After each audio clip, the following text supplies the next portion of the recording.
Ladies and gentlemen, I welcome you to the first episode of Xperience show. And today I have a very special guest with me who will be introducing himself to you. You're welcome. Thank you very much. Please kindly introduce yourself to our viewers out there. My name is Adetunji Mokufokwe Ibrahim, also known as Brymond.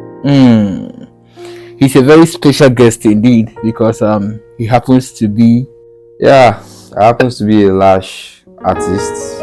I'm into lash extension and that's what I do. Tell our viewers your page on IG, please. Okay, on IG, my page handle is at Lash by Brymond. I'm sure a lot of people knows that I have some clients and I esteem clients. Let me put it that way. So that's my page on IG, and I'm also on YouTube too as well. We have a YouTube channel at Lash by Brymond. In fact, in all social media platform is at Lash by Brymond. Okay. Can you tell us the state you come from? Okay, I'm from Oyo State, Ibadan to be precise. That's where I was born, and that's where my parents stays. Okay, I know this question I'm about to ask you now, you might not want to disclose it, but I'll still ask, how old are you? Well, I'm not ashamed to speak of my age because I don't see reasons why people should lie about their age. Okay. You understand? I'm 28 years old. Oh my word. You don't look it, Really? You don't look it at all. So, like, what age do you think I look like? Forget about your beard. The way I look at you, I see you as 25, 26. No. I'm not a small boy. I'm close to my 30s. That's nice. Okay, what are your hobbies? Like, what do you do for fun? Well, I love to. I'm not an outsider person though, but I love Why to is that? I feel like the reason is I'm this kind of person that I don't really like to associate myself with a lot of people, like crowd. Let me put it that way. There's a word that says 2 is a number. When it's becoming 3, it's becoming crowd. So I'm more like a lonely person. I like to stay home, even if I want to hang out. Maybe like 1 or 2 of my friends is okay with me, but when we are becoming 4, 3, kind of, I don't do that. Wow. So that's just my own kind of personal life. There is a word I want you guys to pick from what he just said. He said 1 is a number, 2 is a number, and when it becomes 3, it becomes crowd. Definitely. And he's not a crowd person. We live in a world where so many things are happening presently, especially in this modern time where technology, social medias, everything has come to stay, and it's really influencing a whole lot of youth. So one of the most important things that all this thing I mentioned has influenced both positively and negatively is love. So I am putting this question to you now, which says, in this our generation, do you believe that true love still exists without money? If yes, why? And if no, why? Well, for someone like me, I won't say true love does not exist. Do you get my point? Okay. But with my past experience, I can boldly say I don't think there is true love in this our new generation that we have. Let's focus here, Africa. Okay. Especially Nigeria. I'm sorry, I would just like to chip in like few experience that I've had. Okay. I feel like every true love was your first love. Your first love. Yes. You hear that? So any other one that comes after, if you are lucky, maybe. But if you are not, you still be like, someone like me. Let me put it that way. Because I've actually not been much relationship. If I'm to count numbers of relationship that I've been into or I've engaged in, there shouldn't be more than 4. Okay, like serious relationship. Relationship, yeah. There shouldn't be more than 4. And so when you are talking about true love, I see true love as your first love. That's just it. Any other one that comes is just a trial that might actually lead to, oh, I want to give it a try, and you start building the love gradually. It's not something that, your first love, you don't build it at all. It just come naturally. You can't explain it. Love is not something that you can give a definition for. You can explain, this is the reason why I'm loving this person. It comes naturally. Wow. So, but the generation that we have right now, the Gen Zs, yes, the ones that we have right now, they are giving love a try. Okay. So giving it a try. If it works, yeah, we hand up. If it doesn't work, we move on. So that's the let me say that's the present slogan for for the new generation. Sorry guys, I just have to speak my mind. Wow, I really love the way you're able to tackle that question. That's me listening to an experienced man. He has experienced a whole lot of love and challenges. So it's a nice one. So moving on, in respect to your age, which is 28, that's like 10 plus 10 plus 8. So that's a long time. Can you tell me the worst moment or saddest thing that happened to you? Like that thing that happened to you and you're like, oh my God, I wish I can just turn back the hands of time for this not to happen. Or I wish this never happened to me. I think my worst experience is when I died. I know this is really shocking. A lot of people, your viewers, will be like, what's this guy saying? Look at you talking now. He said that was when you died. Like, well, I feel like you people should hear my story. It was when I was in school, because I schooled in the north. That's Zamfara State. Zamfara State? Yeah, my dad actually sent me there. I had no choice. Wow. To say honor your father and mother. I had to go.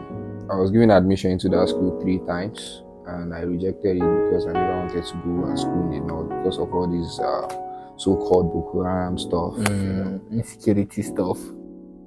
So let me say the whole thing started when because I'm an ESCO in my fellowship. That's NIFES. Okay. If you are, those people that are in school, you know what I mean. Everybody knows what NIFES fellowship is.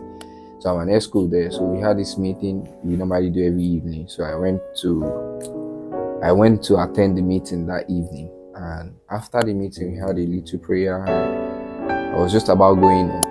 So my girlfriend then, said she won't be coming to church. And I was like, why? She told me that her clothes are kind of squeezed. That I say, okay, if that's your excuse, because I was more closer to God then. God have mercy. I was more closer to God then when I was in school. So I actually told her, okay, give me your clothes. I will help you iron it since I stay off campus. And we usually have light. So before we knew it, rain started falling and I had to stay back. So after like 20 minutes, the rain is already calm, and I was like, okay, let me continue my journey. Let me go home. And there's this shortcut we normally take. There's this word, well, I'm coming back to that. So I'm supposed to take the normal road, but I said let me take the shortcut. So when this shortcut has a river that we normally cross over, the river is always dry, but anytime it's raining, there used to be like a little, quantity of water inside the river. So it's not always something that deep. But that day when I got to the river, I was like, come on, water don't full here. Like this thing is just like 12 feet for me to cross over. So I was like, it's a normal thing. I can't, because of this small thing, and now have to go back to school and go and pass the main. No, and I was the only one, funny enough, and this is around 7:30 in the evening. That's at night. And I was the only person that was at that spot because rain was falling. So definitely people were staying back, and me, I was like, come on, time don't go. My brothers in the hostel in off campus that I stayed, they would have been saying, where this guy go, all of that. So I can do this, Jerry. Let me just cross this thing over. And before you knew it, I took the first, second, and the third one was just like a spiritual attack. And that was when I had that belief that when you go to a town or a state, or any place, it could be another country, and they tell you they don't do this here, is against their culture or is against their land or whatsoever, bro, do not go against it. Don't say I don't believe in all those shit. You might not believe in those stuffs, but these things are real. I took my third step, and before I knew, it was just like somebody came and gave me a kaffa. I fell into the river. Something that was just like, above my knees. I started going deep. The thing was just swallowing me. I was going deep. I was going down. I was going, and before you knew, the water got to this place. I was not just in one position. I was flowing along with the water, with the river. And I was like screaming for help, but there was nobody. There was nobody around that place at that present time. Wow. And I remember there's this word I say, if you want to die, if you know you are dying, always ask God for forgiveness. So I had to look up, and I told God, I said, God, is this how I'm going to die? As a kid, or let me say as an adult that is just adding to his sense now. I said, so this is how I'm going to die. So I'm not going to have a wife, I'm not going to give birth, I'm not going to fulfill your dreams. My dreams. I won't be able to achieve this and that. I won't get car. So this is how I'm going to die young. And I said, God, if there's anything I've done, have mercy and forgive. And while I was inside the river, the clothes of my girlfriend then, the water took it from me. My phone, because I was using two phones. Big phone was in my pocket, the small phone was in my hand. The water took it from me. My palm, the water took it from me. So before I knew it, I was just deep down inside the water. And the next thing, I just noticed that I was gone. But if I say I was gone, I mean like everywhere was total blackout. I couldn't breathe. I couldn't talk. I was just gone for that moment. I didn't even know where I was. I just, it's just like someone sleeping, and I can't even explain that scenario. Wow. So, and I told you, don't forget earlier I said 7:30. When it was 30 minutes later, that's after like 8 o'clock. So I saw myself, I wake up like someone is just dreaming normally, like you just wake up from dream, and I saw myself beside the river. Not the same spot, another side of the river. Wow, at the river bank. Yes, in another place, but still within the school environment. Now, the question is, who took me out of the water? I was not even close to the river when I wake up. I was like, let me say like 2 feet away from the river. So who actually took me out of the river? How did I go to that spot? Wow. So when I wake up, to me, I was like, man, I'm dead, man. This is my spirit now. I just feel like maybe it's my spirit that is just, maybe my spirit walked out of the water, and there's this thing Yoruba say, Akudaya, like when you die, it's not yet your time, your spirit will still be walking around. And I felt like maybe that was me. Just like the way we used to see it in Nollywood. You understand? So I started trekking back to school. Remember I told you my phone was gone, my palm, everything. So I was just trekking back to school, and I was seeing people. They were not like recognizing that I was present while I was trekking back to school. So I felt like, man, that means I'm dead. Do you get my point? That means this is my spirit. Until I now saw one of my friends in school, Joe, girlfriend. So I was like, bro Smuku. It's like, bro Smuku, can you see me? She's like, I can see you. Now why am I saying, can I see? I was like, you don't understand, but you can see me. She said, yeah. I said, can you touch me? She said, why am I saying this? She touched me. I said, your skin is actually, I can feel that someone is touching me. That means I'm still alive. Wow. This is a miracle. Now, I get to understand one thing that night. I told you earlier on, I'm coming back to that.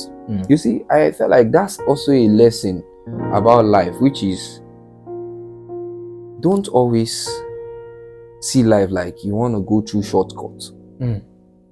Because if you try it, it cuts your life short. Wow.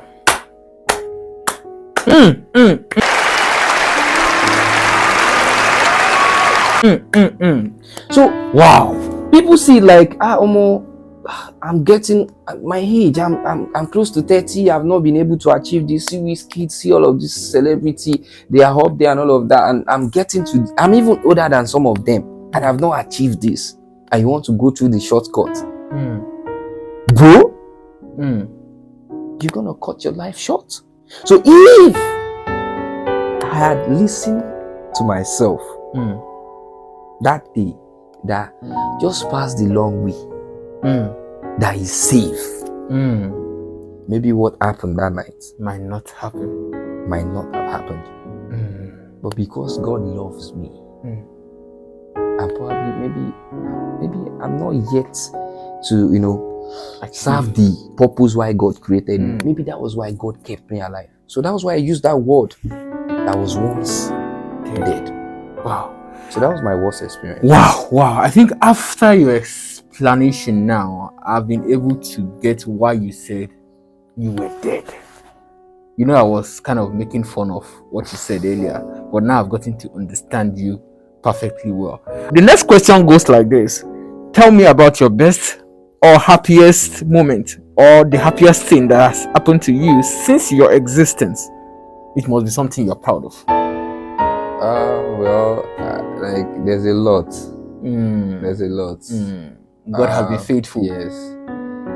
Let me just say, I think it's still about because I was attacked 3 times when I was in school spiritually.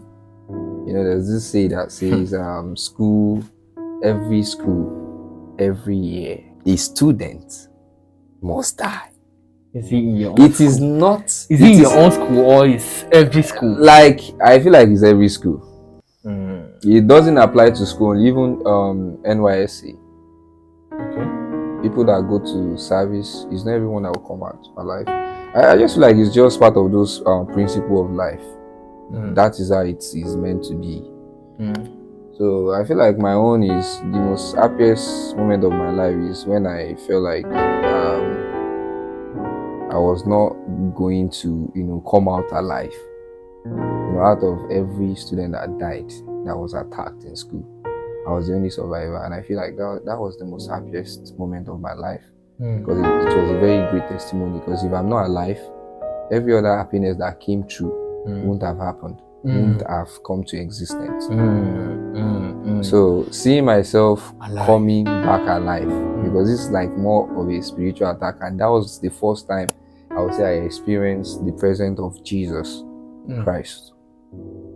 I didn't say I see Jesus, but I experienced His presence. I was attacked spiritually, given 12 drip, 12 injection. I was still not okay. I was transferred from the school to another, to the city of that same state. I was transferred to Gusau. For anyone that stays in North, all these places I'm mentioning. Even people that they transferred them to their state died on their way. They could not survive. Among all the students that was attacked, I was the only survivor.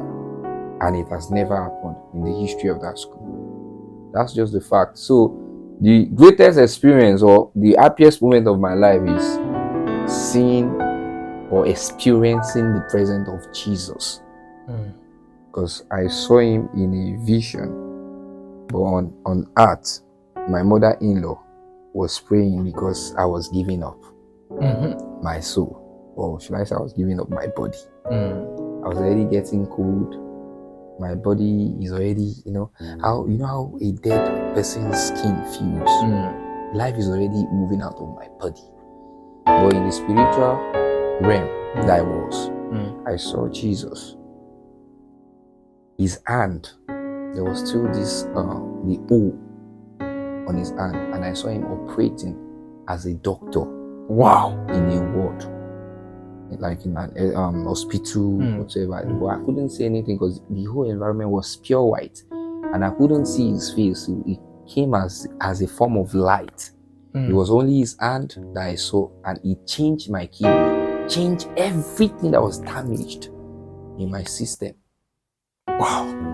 And by the time I wake up the following day, I saw my mother-in-law. She's already sleeping. And when I tapped at her, mommy, I'm up. just started rolling on the floor and thanking God. I thank God this boy did not die. He later on week 2, I was like, what happened? He explained the whole thing.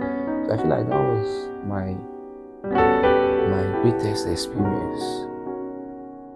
Feeling the touch of Jesus Christ spiritually. Wow. It's not everybody that has that grace. So wow. So every other thing that came as a source of maybe my greatest joy is due to the fact that I was rescued and I'm still alive, and there are still more to come. Wow. Do you get my point? Wow. Your stories are so touching, both the sad one and the best one. Like, they are so touching. You are a miracle child. That's all I can say. Thank you very much. Moving on. Like, this platform is not just for us to be expressing our experiences or telling our stories. It's also a medium where people will get to showcase what they have, like their talent. Can you tell me, what's your talent? I think everyone is born with a talent. Well, my talent is football. I play football. If you have football right now, I can do some stunts for you. But unfortunately, I don't have one here. The reason why I'm saying football is my dad killed that dream long time ago, and it's something that stuck in my heart as the most painful experience. Like, I'm not talking of worse. The most painful experience I've had in my life. Wow. You know, when you see yourself like, this is my dream, this is what I've always wanted to be, and you are doing well for yourself.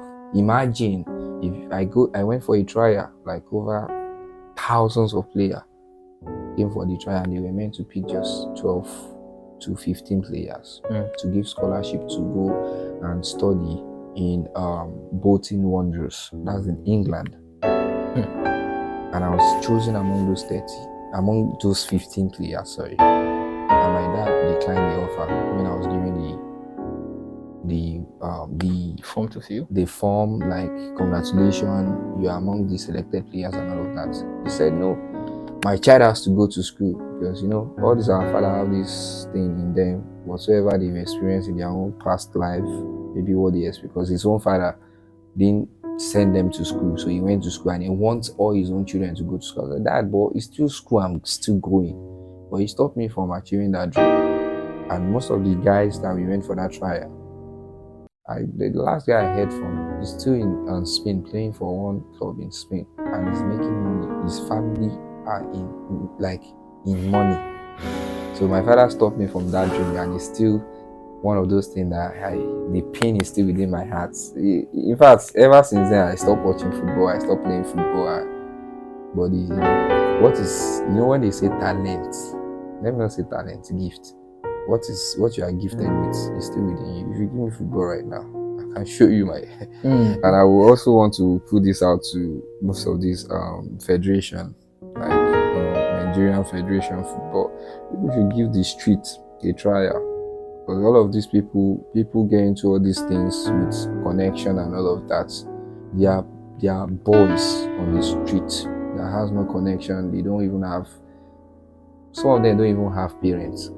But these guys are playing football. When you see people playing football, you know that Nigeria will have collected World Cup, and that's what Brazil is doing. Most of these players, they are people from nowhere. They go to their street, pick players from different states, put them together, try some trial with them, pick out the best. Wow. So, I totally understand what you're trying to say. A quick one to our distinguished viewers out there. I just want to state this clear. Like, from what he just told me about his talent, that he would have been a footballer, but his dad never allowed that dream to come true.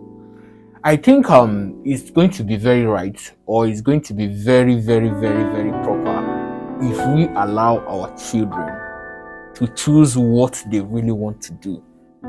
Let's not be forcing our own opinion or our own lifestyle in them. We're trying to impose on them what to do. I believe we all know the difference between black and white, the right from wrong.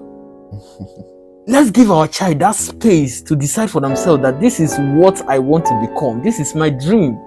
And help them achieve that, not discouraging them. So at 28, he's still regretting a decision that is being made by his dad. Is your dad alive or late? My dad is late. You can see. He's so resting perfect. Amen. His dad is late, but that pain will remain with him for the rest of his life. I'm so sorry for that. No, it's fine. But I'm sure you are happy with your present status as well. Definitely. I'm happy. I'm satisfied. I'm being emotional right now. Sorry. I'm so sorry. You don't have to, my brother. You don't have to. Life happens. Yeah. So you just have to be strong and carry on with life. Yeah, life happens. Okay. Who's your favorite musician? I don't actually have a favorite musician. I listen to good music. That's me. If you sing something nice, something that gives meaning. I listen to songs that gives meaning. So I don't have any favorites. Davido, Whiskey, Burna Boy, country music artists, and all of them. Thames. I listen to good music. Trust me, that's me. I don't have any favorites. Oh, okay. Okay. Can you vibe to song? If you would have picked a particular musician as your favorite, I would have said that, okay, I need you to pick a track or a song out of that musician's song and sing it for us to hear, to be sure that you're a true fan of that person. But since you said you don't find anybody, that you just listen to good music. Yeah, I just listen to good. I don't have a good voice though, so I don't want to sing. Do you think your voice will embarrass your heart? Well, I can just, even if I'm going to sing, I can't use whether they say tenor or soprano. I'll just use my normal voice. So you guys will just take it that way. So, yes. Oh yeah, like so you want me to sing for you? I want you to sing for you. Like, okay, let me just sing this song. I think it's P Square song. Okay. I can't really remember the title. Okay, I think it's Omogemi, something like that. Oh, Omogemi, yeah. Yeah, Omogemi, Atipadimi, iye, Oremi, na na na. Too many times I'm on the way, tears come from my eyes. Bro, let's how far? I make I give you guitar, make you wild. Let's just leave it that way, bro. But anyway, thanks for putting a smile on my face. No. You deserve it. You deserve it. Thank you for coming. I really appreciate it. You're welcome. All right. See you guys next time.